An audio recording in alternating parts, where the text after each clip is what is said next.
much. Masking up in schools. It's a hot topic right now. While some districts are leaving the decision to wear one up to students and staff, some schools are making changes up until the very last minute before the first day of school. Well, at the same time, we're learning of confirmed cases of COVID-19 affecting students who have already returned to the classroom. 10 TV's Lindsay Mills has more from school districts navigating the new quarantine guidelines from the state and how safety measures are changing quickly.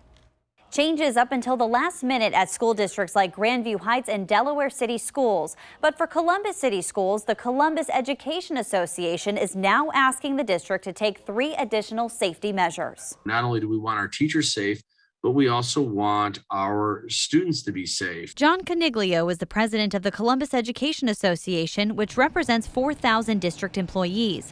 Columbus City Schools already requires masks. The additional safety measures include requiring proof of vaccination or weekly testing for all district employees, making sure all buildings have proper ventilation, and extending the memorandum of understanding between the union and district, a plan for moving between modes of learning. I think sometimes people think that there's a huge gap between where we stand and the district. And in this case, I don't think there's a huge gap, but there is a sense of urgency. This as some districts are adjusting safety plans. One day before classes start in Delaware City Schools, masks are now required.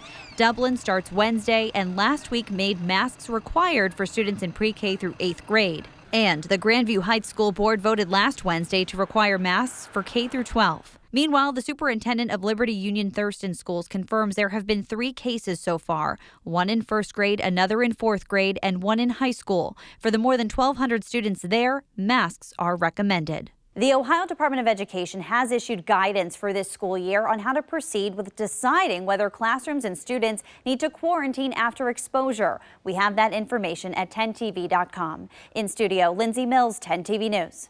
Thanks, Lindsay. Well, Columbus City Schools released a statement to 10 TV that reads in part, "We are always willing to have productive discussions with our labor unions about the health and safety of our school communities. The pandemic is a rapidly evolving situation, and we must be nimble to act in the best interest and safety of our students, teachers, and staff. We look forward to a successful start to the school year next week."